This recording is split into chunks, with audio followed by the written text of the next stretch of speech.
Vamos à palavra de Deus que nos diz, então, Romanos 8, 1 ao 4, nos diz assim: Agora, pois, já nenhuma condenação há para os que estão em Cristo Jesus, porque a lei do Espírito da vida em Cristo Jesus te livrou da lei do pecado e da morte.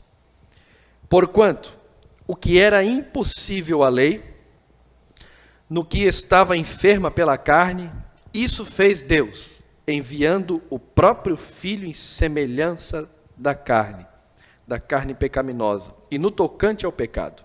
E com efeito, condenou Deus na carne o pecado, a fim de que o preceito da lei se cumprisse, ou a justiça da lei se cumprisse em nós, que não andamos segundo a carne, mas segundo o Espírito. Amém? Vamos orar.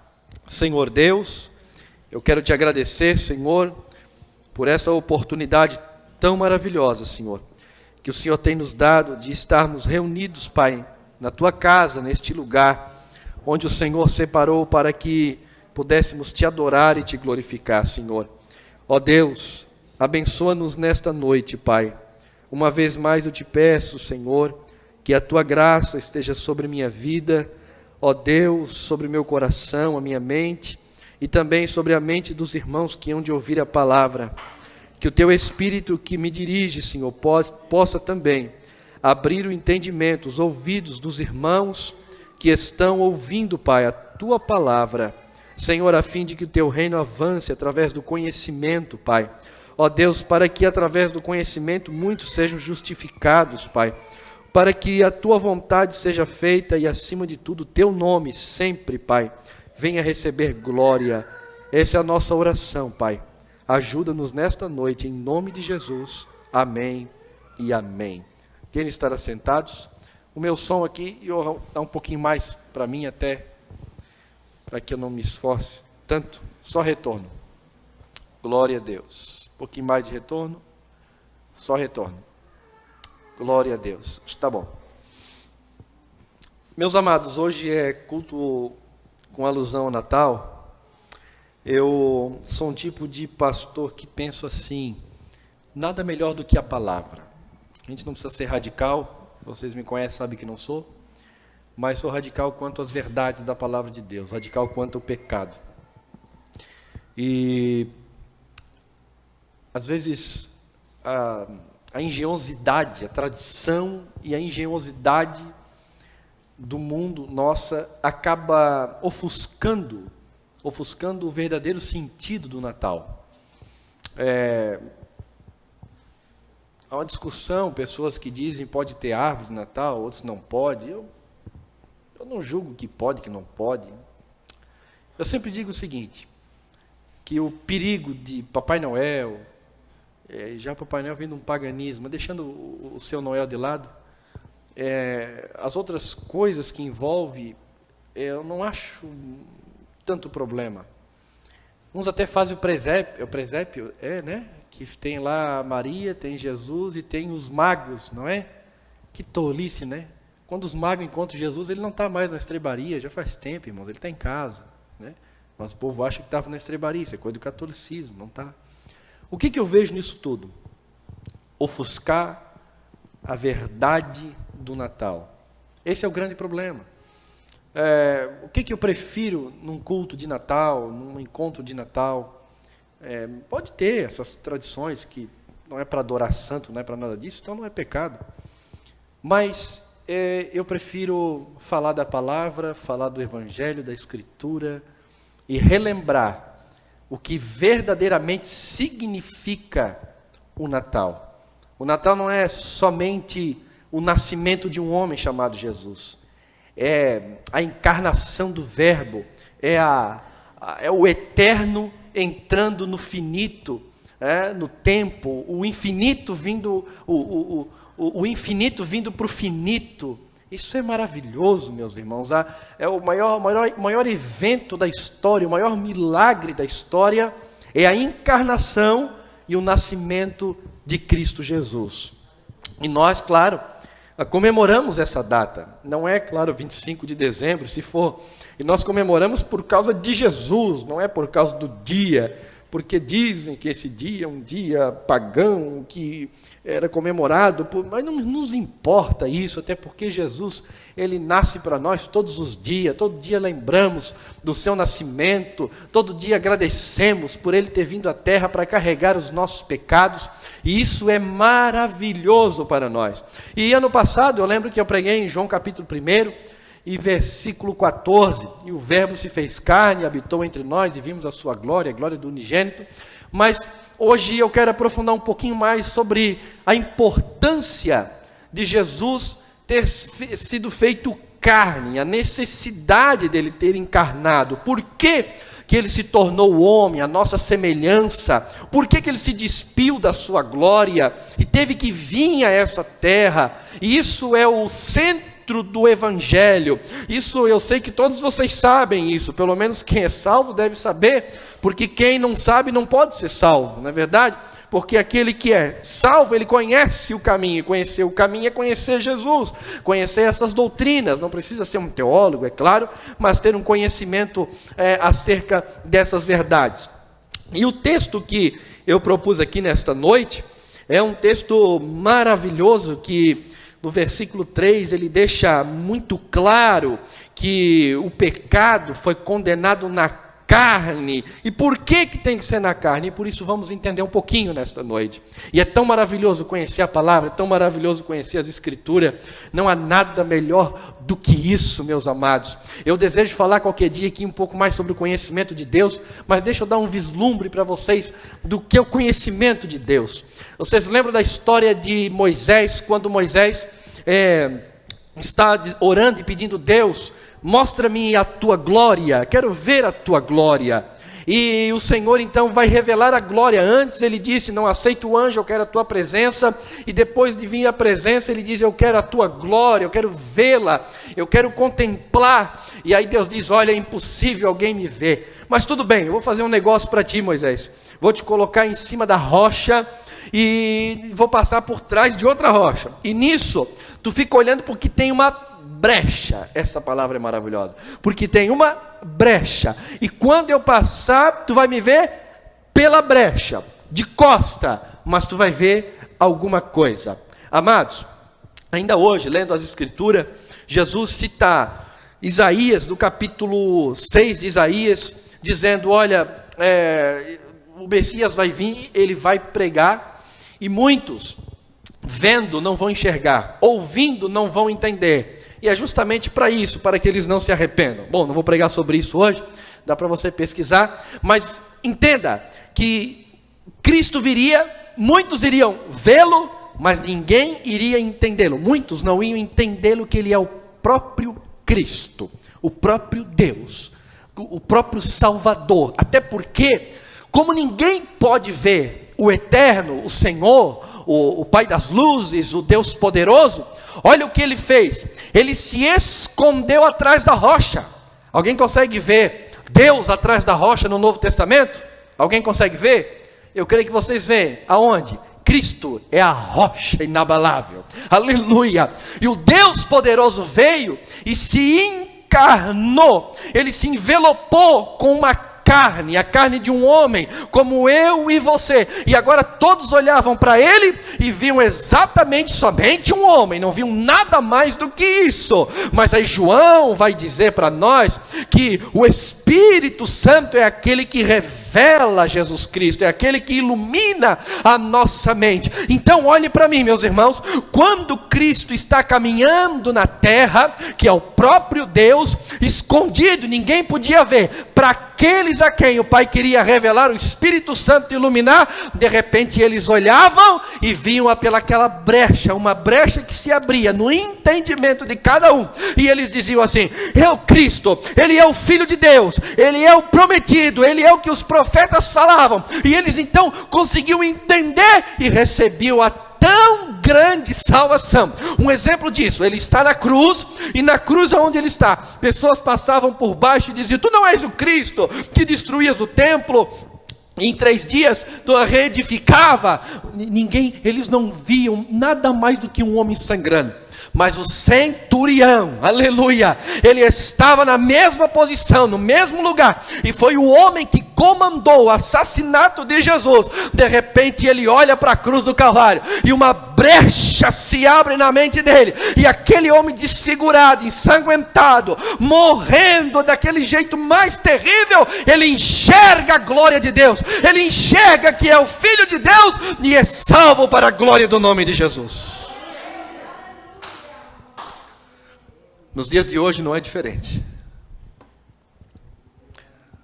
Os ateus têm a Bíblia, lê a Bíblia. As pessoas ouvem acerca de Jesus quase que no mundo inteiro. É claro que é uma pesquisa que temos aí 7,5 bilhões de pessoas no mundo e 2,5 bilhões nunca ouviram falar o nome de Jesus. As missões estão ardendo e precisamos fazer missões. Mas os demais ouviram.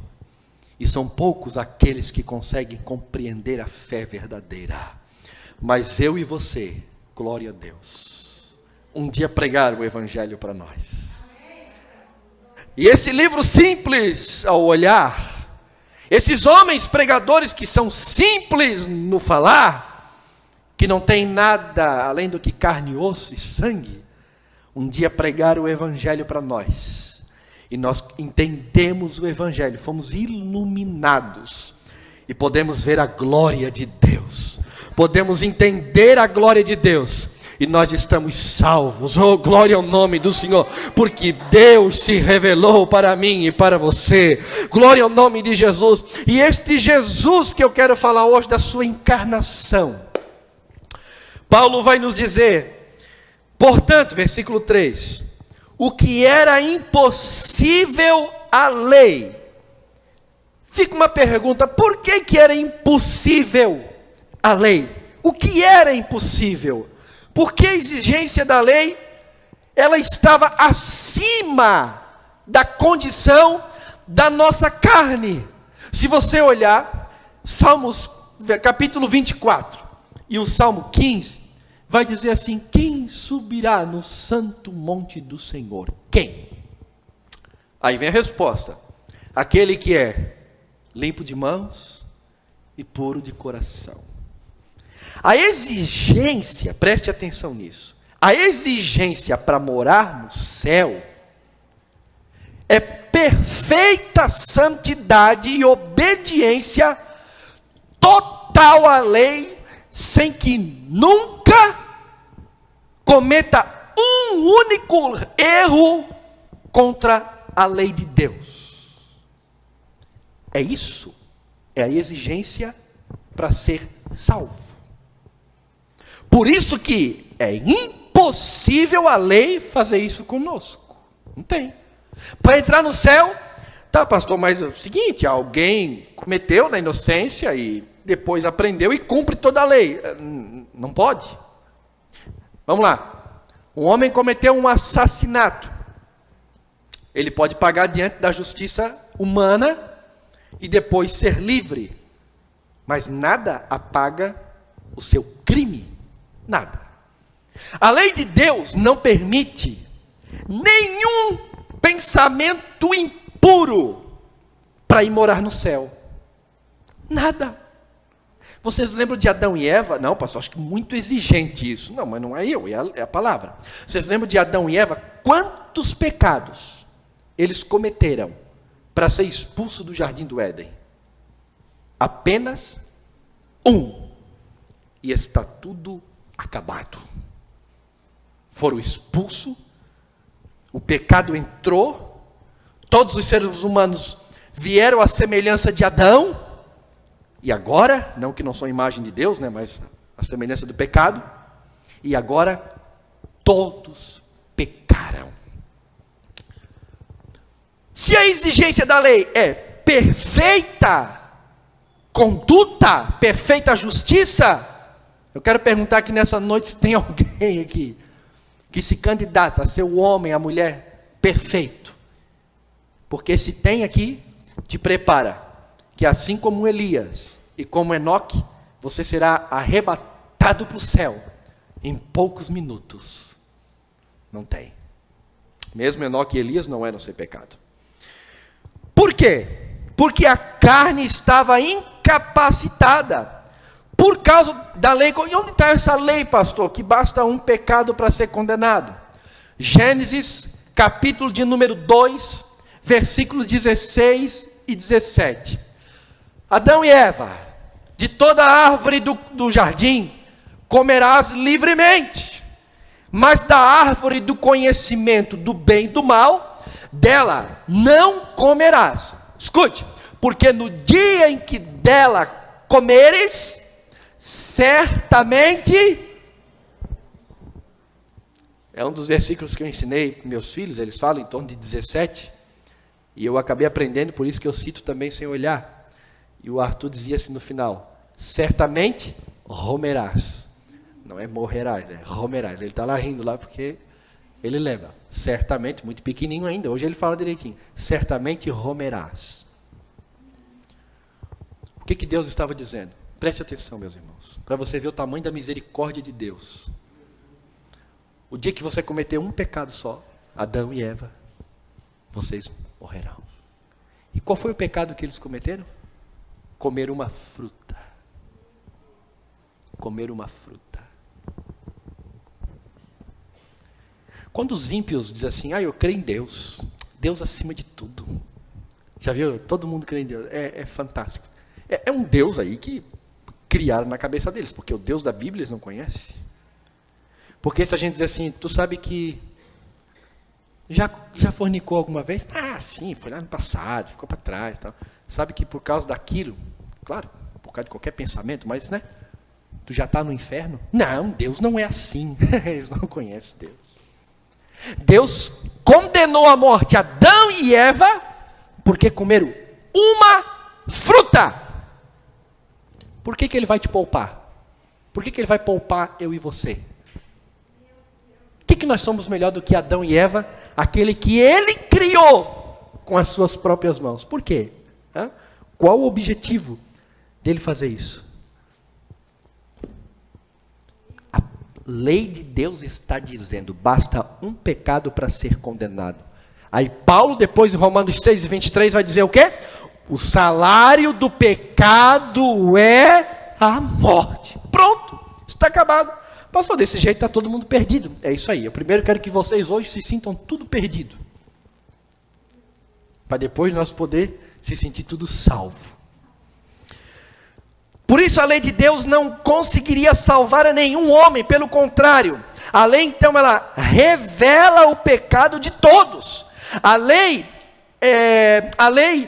veja o quanto, ela demonstra o quanto eu e você somos pecador. Você quer ver o quanto você é pecador? Quanto você é pecador? É só você ler a Bíblia, pronto. Leia as Escrituras, veja a lei de Deus. A lei de Deus, aqui quando eu falo lei de Deus, eu estou falando dos 10 mandamentos e das demais vontades de Deus que estão na palavra do Senhor. Quando a gente olha para toda a Escritura, a vontade de Deus, nós vamos ver o quão longe nós estamos. Por exemplo, Isaías, quando viu a Deus, teve uma revelação de Deus, e hoje não duvido de irmãos terem visões, isso não tem problema nenhum, mas todos nós temos aqui a maior revelação de Deus hoje na terra, que a maior é Jesus Cristo, é claro, mas nós temos a revelação em nossa mão, e quando nós olhamos para ela, entenda que a Bíblia não é um livrinho de regras, que a gente vai ler a Bíblia para entender como eu tenho que viver, e Deus vai se agradar. Não, a Bíblia não é para isso. A Bíblia é um espelho, porque Ezequiel, ou Jeremias 33, vai nos dizer que a lei do Senhor, ela seria colocada dentro do nosso coração, e agora ela está em nós, e quando nós lemos a Bíblia é um espelho. Como eu tenho errado aqui, como eu tenho errado. Já viu você na frente do espelho? As irmãs mesmo sabem como é que é, né? Se não tiver espelho em casa, não existe mulher. Mulher tem que ter espelho, não é verdade? E aí, olha para cá, olha para lá, e pinta daqui, pinta ali. A gente, nós homens, bota a cor, só dá uma olhada assim. Não, eu acho que quando está amassada, a gente faz assim, a gente estica. Não está amassada. Larga e sai. Pronto, está tudo certo, eu não é. É assim. Esse dia eu fiz minha mulher passar vergonha, tadinha. Fui lá para a sede, uma irmã bem amiga nossa, estava com o marido, disse: tu não passa, tua mulher não passa tua roupa, não. Eu disse: ela nem estava em casa, irmã, não fala para ela que eu vou apanhar. Como ela não estava, eu saí, né? Aí, depois ela acabou sabendo que eu saí com a camisa amassada, ela quase me amassou, mas deu tudo certo. E a lei do Senhor, a Bíblia é um espelho que a gente olha para ver como nós estamos. Logo, ela nos condena, revela o pecado. Quando Isaías viu a Deus, o que ele disse? Ai de mim, Senhor, que sou um homem pecador. Essa é a função da lei, de revelar. E por isso que lá em Gálatas, Paulo vai dizer que ela é o pedagogo, né, o professor, o que nos conduz, o que nos leva a Jesus Cristo, porque nos sentimos perdidos, estamos perdidos e agora preciso de um Salvador. E nós já vamos entender como que Jesus nos salva de todos os nossos pecados. Claro que você já sabe, né? Mas alguém da live talvez não sabe. Por isso era impossível. Por exemplo, vamos fazer um testezinho aqui, se alguém já pecou, vamos lá? Quem aqui, não precisa levantar a mão, né? Não vai se confessar aqui, né? Quem aqui já matou alguém? Eu não, pastor, não, nunca. Nem o Jean já sentou o dedo num bandido lá, mas não morreu, miserável, né? Ainda bem, né, Jean? Mas se fosse, é a função. Mas ninguém, pastor, eu já matei outro. Não, eu nunca matei ninguém. Nunca matei ninguém. É? O que diz lá em Êxodo 20? Não matarás. Eu nunca matei. Mas Jesus depois pega e aprofunda, explica o que Deus estava querendo dizer no não matarás. Ele diz assim, se tu tirares no coração e já desejares nele contra alguém, você já matou alguém. Você é assassino ou não é?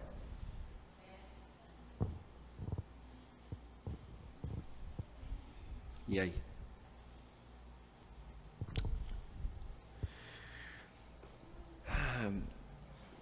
Você é adúltero? Não, nunca. Fiel,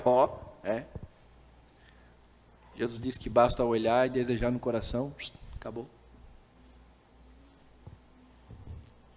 Eu falo adúltero, né? Mas também pode ser adulterar, né? Vamos lá. Você nunca cobiçou, nunca desejou o que é do outro? Não cobiçarás. Eu dei uma cobiçada hoje aqui. O nosso violonista ali toca o violão normal. Ele não troca as cordas, ele só vira para a canhota. E aí a corda maior mais grossa tem que ficar em cima, fica embaixo. E eu não sei como é que ele faz isso. Que artista desse jeito. Olha, já não consigo tocar violão assim, imagina. Né? Quem que nunca cobiçou o carro do outro, a casa do outro, o salário do outro, o emprego do outro? Isso é somente para provar o quanto o Evangelho é maravilhoso, o quanto a obra de Cristo é maravilhosa, o quanto Jesus é importante, o quanto a salvação é tão grande, o quanto vale a pena todos os dias orar, todos os dias jejuar, todos os dias vir para a igreja, todos os dias adorar a Jesus, que não há esforço, não há tamanho de esforço para adorar a Jesus. Nada que a gente faça vai ter mais méritos, porque a nossa salvação é tão grande, meus irmãos, aleluia, o sacrifício de Cristo é tão maravilhoso, que nada vai pagar o que Ele fez por nossa vida.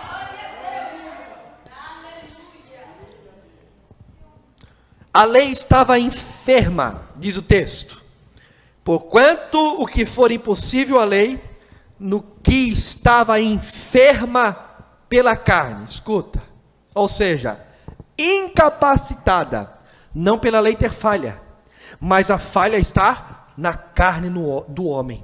Visto como estava enferma na carne, é o texto. Por isso Jesus veio em carne. Por isso o verbo se tornou carne. Por isso existe o Natal. Agora vocês vão concordar comigo. Hoje de manhã passou aqui e à tarde na frente da minha casa foi uma zoeira. Em cima um carro, papai, né? Minhas crianças correram lá e pegaram a balinha. Pega a balinha, né? Pega a balinha dos bobos, não tem problema não. Aquela balinha tem macumba, não tem nada de macumba não. O que Paulo diz? Se tu for comer alguma coisa, sente e come. Mas eles são macumbeiros, sente e come.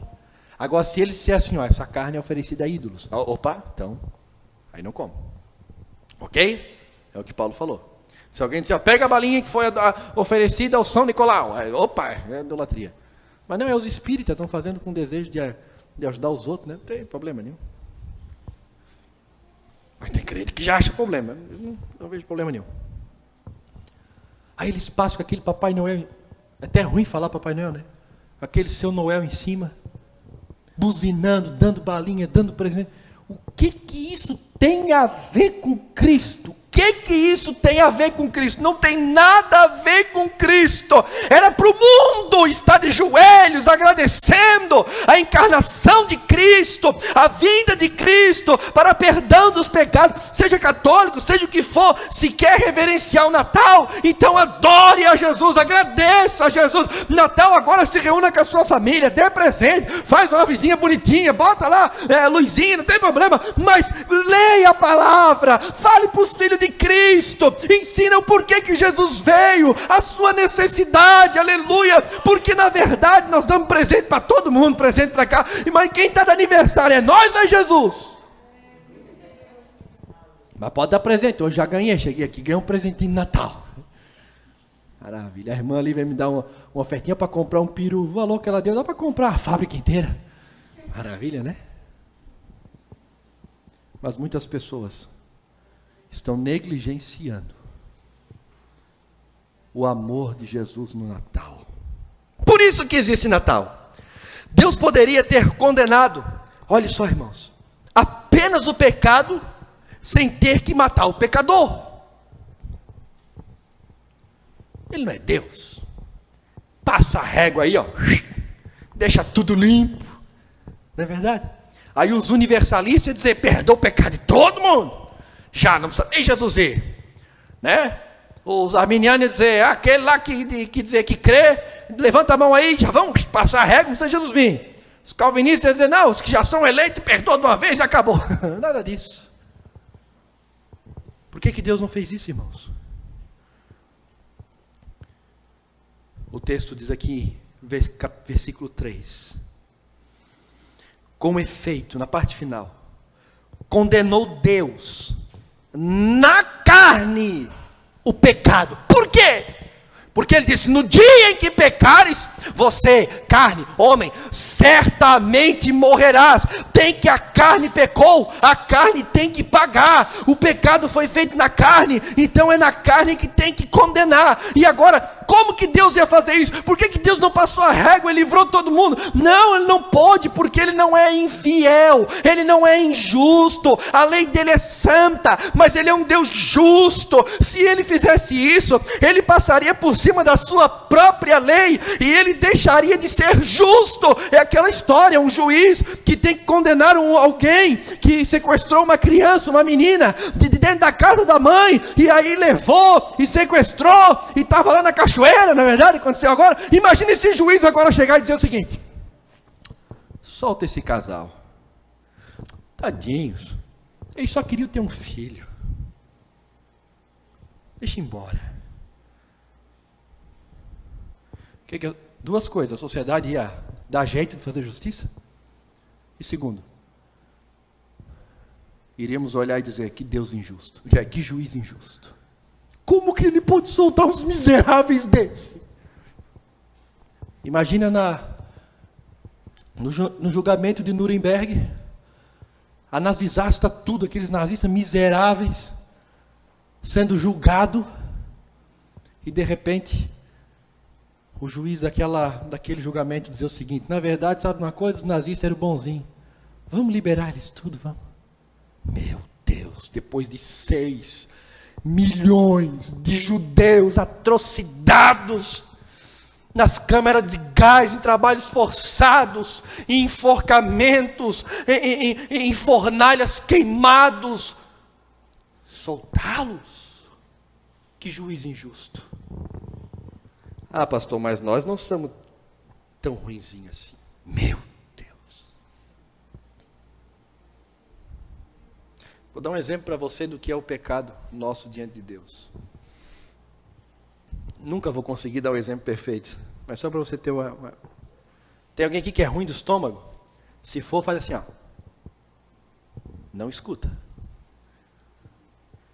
Você já viu aqueles cachorros que são mortos na beira do asfalto, em verão?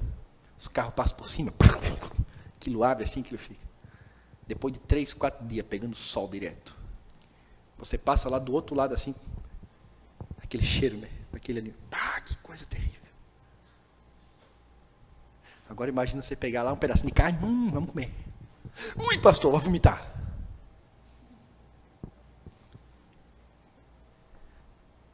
É mais ou menos assim que os nossos atos chegam diante de Deus.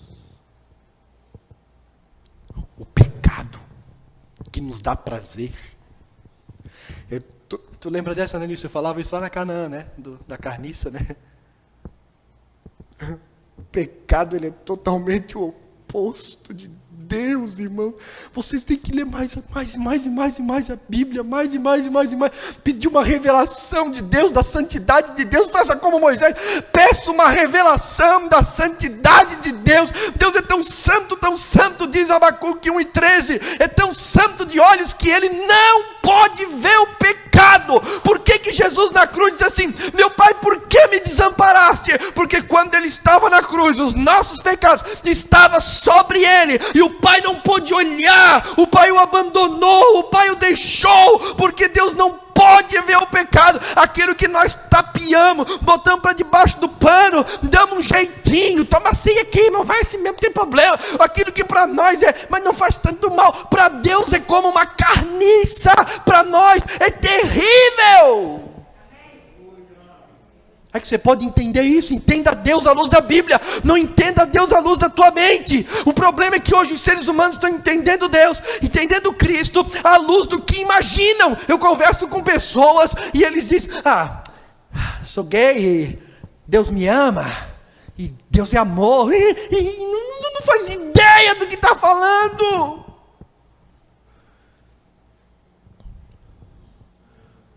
Deus é amor? Mas Ele é o mesmo que vai pisar os pecadores, assim como um viticultor pisa as uvas no lagar. Apocalipse 14 e Apocalipse 19. É Ele que vai ter o prazer de meter os pés em cima e esmagar os pecadores no inferno. Deus é amor, Vou te mostrar o Deus de amor. Saul vai lá e acaba com os amalequitas. Olha o amor de Deus. Acaba com os amalequitas. É Deus? É. O que eu tenho que fazer? Mata todos os homens. Mata todas as mulheres. E mata todas as crianças. Vai, ateu. Diz para mim agora, não acredito mais nesse Deus. Isso não é Deus. Esse é o Deus da Bíblia. Que muita gente... O que Jesus disse? Vocês não devem temer os homens que matam o corpo, não. Vocês devem temer antes aquele que pode matar o corpo e lançar a alma no inferno.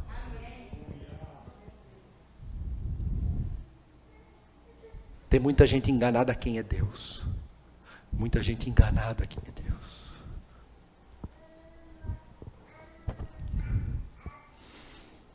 Vocês entenderam agora por que ele não pôde simplesmente passar régua no pecado? Porque se ele passa a régua sem condenar o pecado, ele é um juiz injusto que não condenou o casal que roubou uma criança. Vocês entenderam?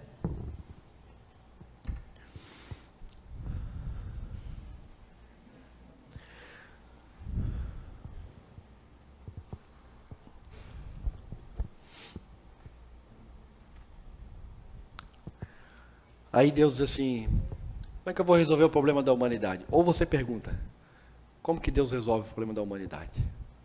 Aí Deus faz uma matemática que na nossa matemática não fecha, mas na dele fecha.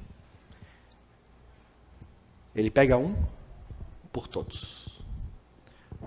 O que Deus faz com tudo isso? O que Deus faz com tudo isso? Deus pega o seu filho, o seu unigênito. Quando eu penso nisso, eu começo a ficar meditando assim. Imagina o céu, aquela santidade, aquela pureza, né? Os serafins dizendo: santo, santo, santo. Vem cá, meu filho. Tu vai descer, tu vai se encarnar. Tu será o Emanuel. Eu prometi Isaías profetizou: um menino nos nasceu, um filho se nos deu, e o principado estava sobre os seus ombros. E o nome dele é Maravilhoso Conselheiro, Deus Forte, Pai da Eternidade, Príncipe da Paz.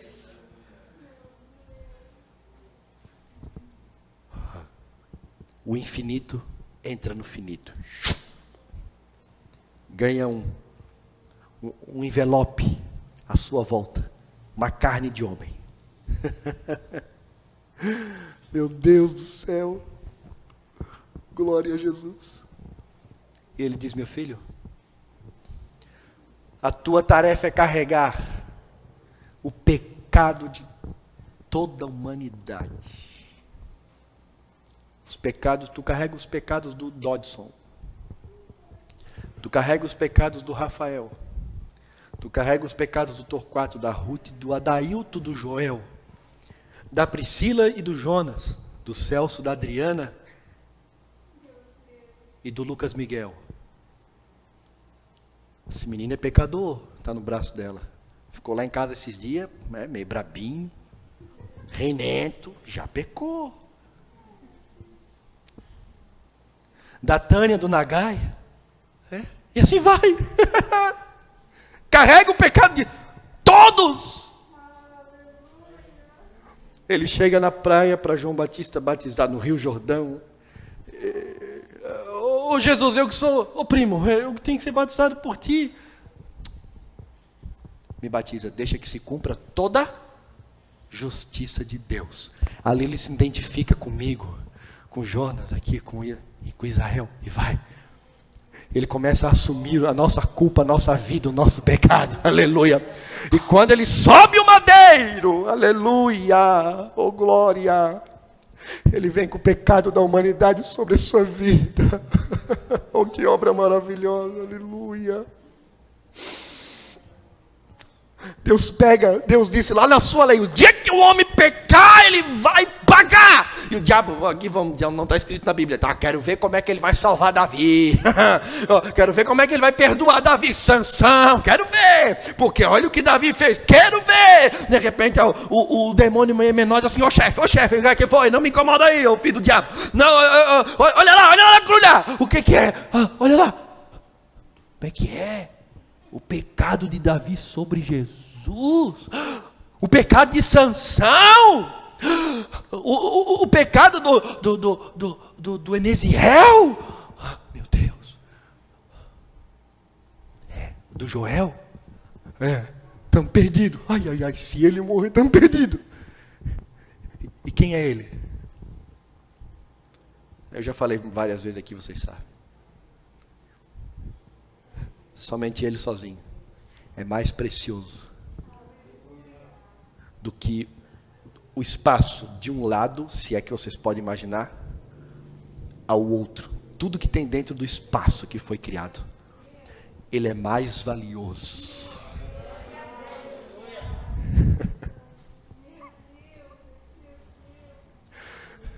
O sangue dele, a gota do sangue dele, pagaria por toda a criação, aleluia.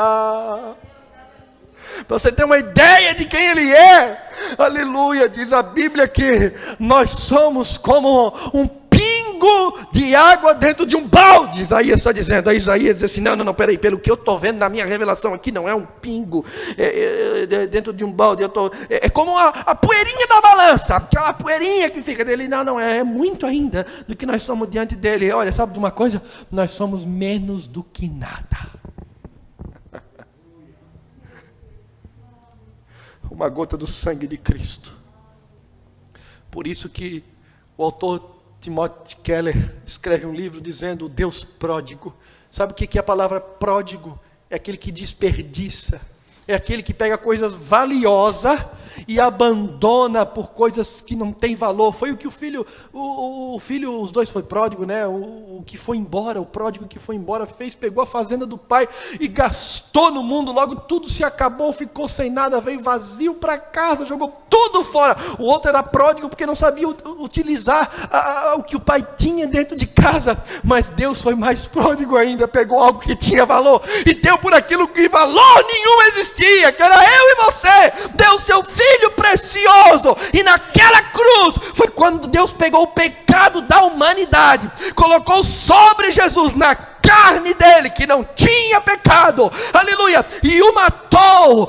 Enquanto Abraão não imolou seu filho, o Pai matou seu filho na cruz do Calvário, por causa do meu e do teu pecado, aleluia. E por isso Jesus brada dizendo: tetelestai, está pago, está consumado, acabou, ninguém mais deve, a dívida está paga. E essa, aleluia, é a mensagem do Natal. Cristo pagou pelo meu e pelo teu pecado.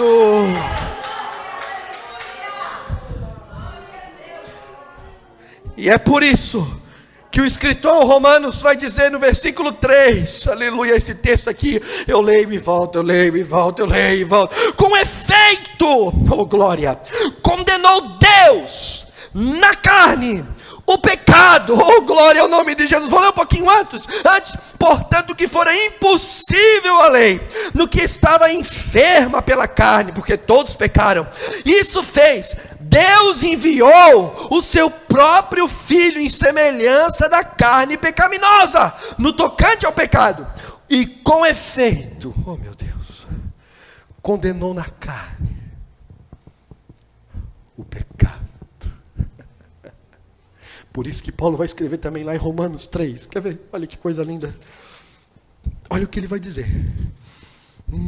Aleluia. Presta atenção. Romanos 3. Abre aí. Agora abre a Bíblia. Tem muita gente olhando para mim. Acho que eu estou sem gravata, né? Fico olhando. Cadê a gravata dele? Acho que é branca. Não, é transparente. Não é transparente. Vocês não estão vendo. Capítulo 3. Vamos ler a partir do versículo 21. Vamos ler? Olha que coisa linda. Essa passagem de Romanos aqui, que maravilhoso. Acharam? Romanos 3, 21. Dá vontade de ler lá do versículo 1, do capítulo 1, Romanos é maravilhoso. Mas vamos ler do versículo 21.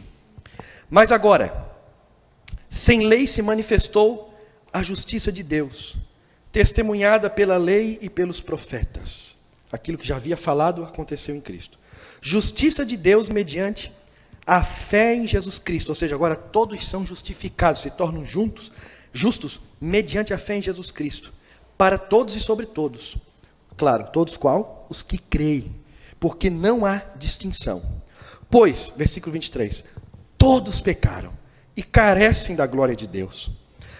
Sendo então justificados gratuitamente por sua graça, mediante a redenção, preço pago, que há em Cristo Jesus. Olha o 25.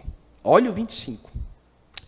A quem Deus propôs no seu sangue, como propiciação mediante a fé, para manifestar a sua justiça, por ter Deus, na sua, olha essa palavra, tolerância, deixado impunes os pecados anteriormente cometidos. Dá uma paradinha aqui. Lembra que eu falei de Davi? Quero ver como é que ele vai salvar Davi. Como é que ele diz que perdoa Davi? Está aqui. Deus pega Jesus e propôs, demonstrou. Prega na cruz, por isso que teve que ser publicamente, para que todos vissem. Está aqui, pregado na cruz. Glória a Deus. Derramou o seu sangue para manifestar a sua justiça, ou seja, ele livrou o Eneziel do inferno, ele livrou a Vitória e a mãe dela do inferno, ele me livrou do inferno, sem deixar de ser justo, porque os nossos pecados estavam demonstrados para quem quisesse ver, sobre Cristo Jesus na cruz do Calvário. Ele disse, está lá o pecado da humanidade, está lá, aleluia, eu não sou injusto, porque eu condenei o pecado, e eu e você, estamos livres. E isso ele conclui no 26, tendo em vista a manifestação da sua justiça, ou seja, ele deixou claro que ele é um Deus justo, que ele não foi injusto em perdoar pecadores sem cobrar o pecado, ele não foi injusto em salvar o Dodson sem perdoar os pecados dele, ou seja, condenar os pecados dele, no tempo presente, para ele mesmo, essa palavra, ser justo e justificador. Pensa de novo no tribunal. Vamos ver se o juiz é injusto, liberando os transgressores, os assassinos, os bandidos. Mas Deus nos liberou. Ele liberou o Giliardi, não pode! Calma, olha o pecado do Giliardi, onde é que está? Sobre Jesus. E o que ele fez com Jesus? Matou. Está pago. Isso é o Evangelho. É por isso que nós estamos aqui. Não é por causa do teu caroço, por causa da tua necessidade, por causa da tua casa, por causa do aluguel, por causa do teu carro. Que tem nada a ver com o Evangelho. Nós estamos aqui porque Cristo pagou pelos nossos pecados.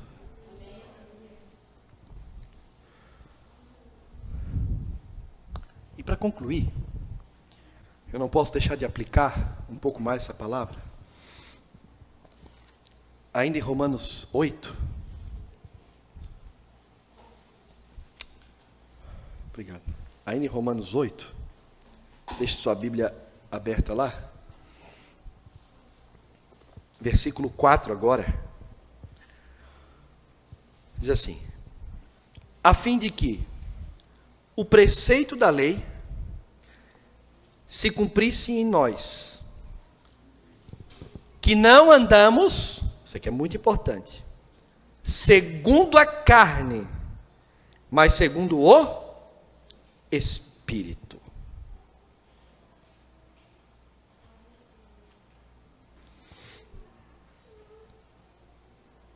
Aleluia. Eu estou no final do sermão, mas o tempo está... Olha o que eu escrevi aqui. Aqui não peguei da internet, não, é eu que fiz a mensagem, eu abro aqui, tá? Olha que coisa linda isso aqui. Olha o que é a cruz. Imagine um homem que possui dinheiro suficiente para pagar a dívida de toda a humanidade. Pensa. Ele então faz um depósito em um banco. Você entender o que é a salvação, tá? Ele faz o depósito em um banco central mundial e diz, deixa avisado lá, todos que vierem com suas dívidas, suas notas promissórias neste lugar, pode descontar do meu saldo. A cruz é exatamente isso. Presta atenção aqui. A cruz é exatamente isso. Ele fez um depósito, Cristo fez um depósito que salva a todos. Basta que estes abram mão das suas dívidas, que isso se chama arrependimento de pecados, e lance suas dívidas neste banco, isso se chama fé. Abra mão das suas dívidas, não quero mais pecados. Vou depositá-las nesse banco.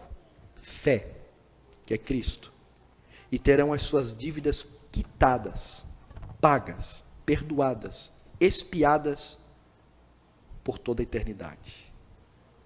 E ainda, desse depósito, tem muito dinheiro, e eu e você vamos poder fazer um saque e viver eternamente. Eternamente. Aleluia. É isso que está dizendo no último versículo. Para que a justiça da lei se cumprisse em nós, que não andamos segundo a carne, mas segundo o Espírito. O que Paulo está dizendo é exatamente isso no último versículo. Ei, ele perdoou todos os nossos pecados. E ele fez uma segunda coisa. Ele deu sobre nós a sua justiça, que nos dá direito de entrar no céu. Lembra como eu comecei com a mensagem dizendo qual é o padrão para entrar no céu? Perfeição, nunca ter pecado. Quem tem? Ninguém tem. E agora, pastor, como é que nós vamos entrar no céu então? Tudo bem, Jesus morreu na cruz do Calvário, pagou os nossos pecados. E agora como que nós vamos entrar no céu? Cristo pegou toda a sua vida perfeita e disse: Gileade, vem cá. Sim, senhor. Sim, senhor. Para entrar no céu tem que ter vestes brancas, puríssimas. A tua está sujinha, hein, Gileade? Tá, Senhor. Pega a minha aqui. Vou ter vestir. Por isso que eu vim de veste branca hoje. Tem gente que já acha que é para dar sorte, né? Tá aqui. Aí eu entro no céu. Dá para tu fazer um exercíciozinho aí agora? Não é braço, perna, não, é a mente. Lembra de todos os teus pecados, das tuas ruindades, dos teus erros, dos teus ismos. Lembra de todos os teus desejos macabros, malignos, diabólicos, pornográficos. Lembra de tudo isso. Como é que tu vai chegar diante de Deus com isso que você já pensou?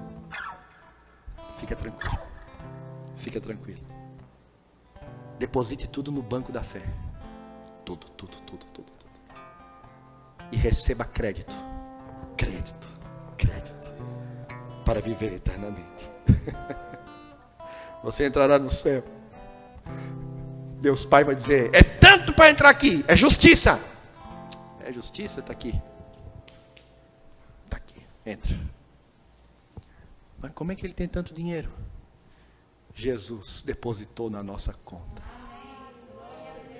Aleluia. Quantos pode adorar a Deus? Aquele que se fez pecado. Aquele que não tem pecado se fez pecado por nós, para que nele fôssemos feito justiça de Deus.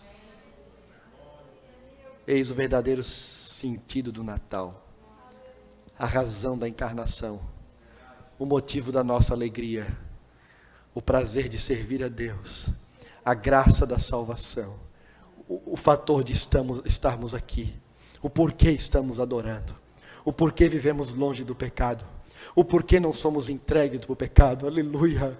Porque Paulo no versículo 4 ele continua, ele diz assim, ele está dizendo exatamente isso, porque muita gente acha: oh, que mensagem linda, que coisa maravilhosa que ele fez, e daí? Aí daí que ele diz: a fim, ou para quê? A fim de que o preceito da lei se cumprisse em nós, que não andamos segundo a carne, mas segundo o Espírito. Agora veja isso, veja que coisa linda. Romanos 3, volta lá para o 3 e o versículo 31. Porque muita gente diz assim: uau, ok, estou salvo, perdoado, uhul. E o pastor falou ainda que tem crédito lá para chuchu, então agora eu posso pecar bastante, porque tem crédito para pagar por todos os meus pecados. Tem, filho, tem, paga por todos. Então, pastor, posso pecar bastante mesmo? Eu vou te responder lendo a Bíblia. Primeiro um versículo diz assim, versículo 31. Anulamos, pois, a lei pela fé. Ou seja, agora eu tenho fé. Joga a lei fora. Não preciso da lei. Paulo faz essa pergunta: fizemos isso? Ele mesmo responde: não, de maneira nenhuma. Antes, confirmamos a lei. Sabe o que é isso? Sabe o que isso quer dizer? Quem é salvo em Cristo Jesus recebeu o Espírito Santo de Deus para ter poder. Para quê, pastor? Para ter poder. E para que esse poder? Para que eu preciso desse poder? Para que eu preciso desse poder? Para viver a lei de Deus. Para demonstrar a lei de Deus através da minha vida. Ih, pastor, agora ficou mais difícil. Porque antes tinha que mostrar na frente de todo mundo. Agora não. Nós recebemos o Espírito Santo de Deus para viver a lei de Deus, para demonstrar a lei de Deus, amar a lei de Deus. Aleluia. Viver ela dia após dia. É para isso que nós recebemos o Espírito Santo de Deus. Romanos 5:20. Sobreveio a lei para que avultasse a ofensa.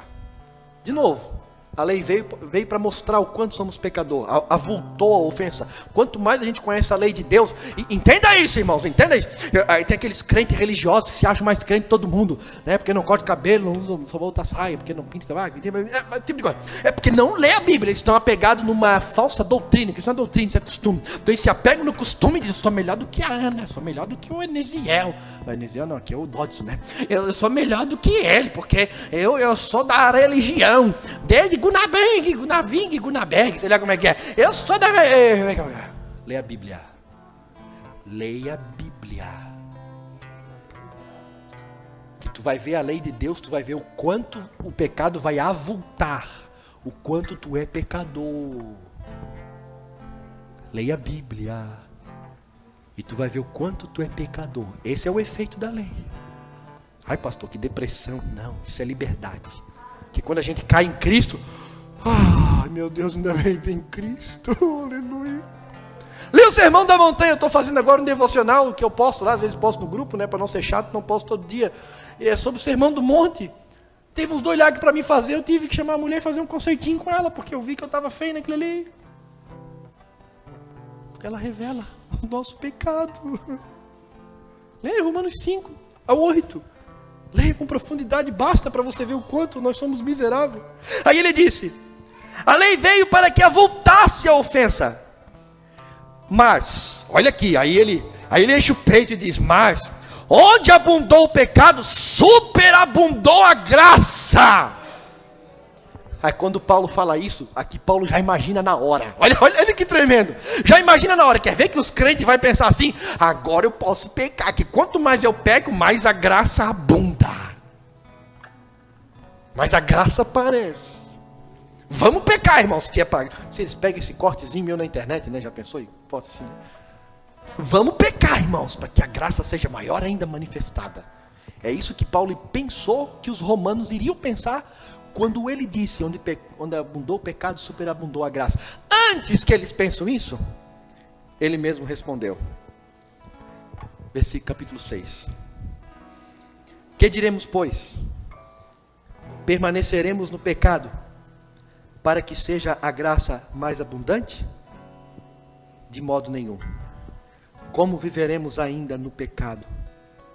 Nós, os que para ele morremos. Cristo morreu na cruz do Calvário, se encarnou, se fez homem. Para quê? A fim de quê? A fim de que vivêssemos em santidade. Santidade na roupa. Não estou falando do tipo. Santidade na roupa. Santidade no andar. Santidade no pensamento. Santidade na língua. Santidade no ouvido. Santidade nos olhos. Tu não pode assistir qualquer filme. Não é porque o pastor está falando. Porque é uma lei dentro do teu coração que te dá poder para vencer o pecado. Olha Romanos 6:14. Porque o pecado não terá domínio sobre vós. Aleluia. Vós que não estáis debaixo da lei, e sim da graça. Ah, pastor, eu não sou de ferro não, é difícil resistir tudo. É difícil aquele que não trupica. Nas palavras de Spurgeon, que vocês sabem que para simbolizar o cristão, a Bíblia fala da ovelha, e para simbolizar o ímpio, fala do porco. Não dê pérolas aos porcos. Está falando de ímpio. Aí Spurgeon diz assim: a ovelha até pode sujar a patinha na lama. Passou ali, sujou a patinha lá, assim. Mas só o porco rola na lama. Está lá passando no Face, lá passou uma mulher pelada, vaza. Mas o porco, maravilha. O salvo não. Vocês podem até a risadinha, ninguém vê por causa da máscara, né?